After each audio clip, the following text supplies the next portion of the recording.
Hello दोस्तों, नमस्कार। हमारे चैनल रतन सैनी सर में आपका हार्दिक स्वागत है। आज हम कौटिल्य के परराष्ट्र संबंधों में मंडल सिद्धांत की चर्चा करेंगे। सभी यूनिवर्सिटी एग्जाम में ये मंडल सिद्धांत के बारे में पूछा जाता है। मंडल सिद्धांत में कौटिल्य ने 12 राज्यों का वर्णन किया है, अर्थात 12 राज्य एक मंडल में शामिल होते हैं और जो राजा होता है अपने साम्राज्यवाद या अपने क्षेत्र को बढ़ाना चाहता है उसको मंडल सिद्धांत की पूर्ण जानकारी होनी चाहिए। इसलिए कौटिल्य ने अपनी पुस्तक अर्थशास्त्र में मंडल सिद्धांत का वर्णन करता है। तो ये मंडल सिद्धांत आपके सम्मुख हम इसकी चर्चा करते हैं। देखिए, एक मंडल में 12 राज्य होते हैं।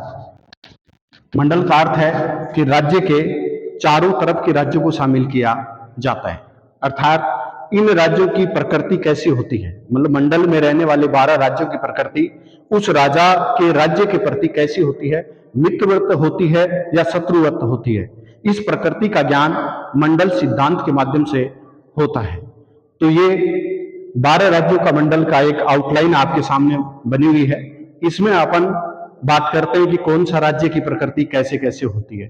तो विजय की इच्छा रखने वाला राजा होता है, जो राज्य अपना साम्राज्य को बढ़ाना चाहता है, जो राजा, उस राजा को विजिगीषु राजा कहा जाता है। विजिगीषु अर्थात विजय की इच्छा रखने वाला राजा, इसको विजिगीषु राजा कहते हैं। विजिगीषु राजा की सीमा का साझा करने वाला, उसका अगला जो राज्य है उसकी सीमा का, उसके राज्य की सीमा का साझा करने वाला राज्य यह होगा, तो इसको अरि कहा जाता है। अरि का मतलब है कि सीमा का साझा करने वाला राज्य अरि राज्य होता है, अर्थात इसको शत्रु भी कहा जाता है। यह है विजिगीषु राजा का शत्रु राज्य होता है। इससे जो अगला राजा है, अर्थात विजिगीषु राजा के शत्रु की सीमा का साझा करने वाला यह राज्य, इसको मित्र राज्य कहते हैं। ये इस राज्य के साथ मित्रवर्त संबंध होगा। विजिगीषु के मित्र राज्य की सीमा का साझा करने वाला वो अरिमित्र होगा।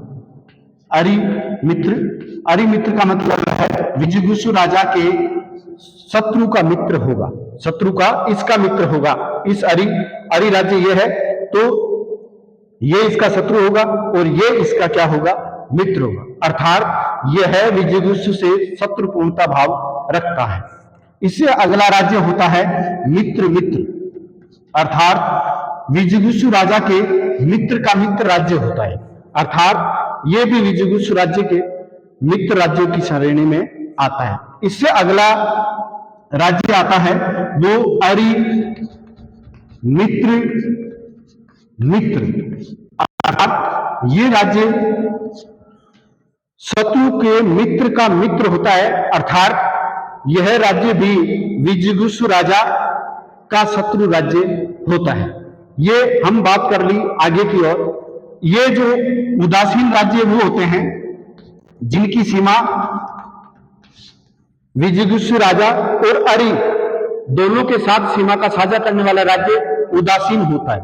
क्या तो ये इन दोनों राज्यों पर साथ आक्रमण करेगा, अर्थात इन दोनों का ये शत्रु भी हो सकता है और दोनों का ये मित्र भी हो सकता है, अर्थात इसको उदासीन श्रेणी में माना जाता है, क्योंकि इसकी सीमा विजिगीषु राजा के साथ भी लगी हुई है, अरि राज्य के साथ भी लगी हुई है। इस प्रकार एक साइड का उदासीन राज्य,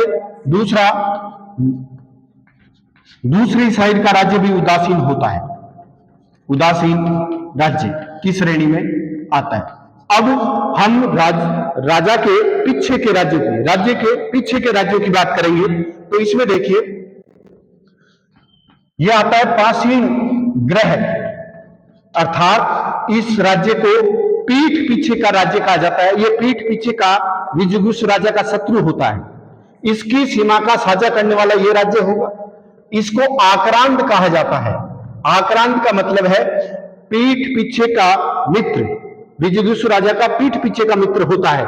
इस आक्रांत की सीमा का साझा करने वाला पाषाण ग्रह सार कहलाता है, अर्थात पीठ पीछे के शत्रु का मित्र होता है।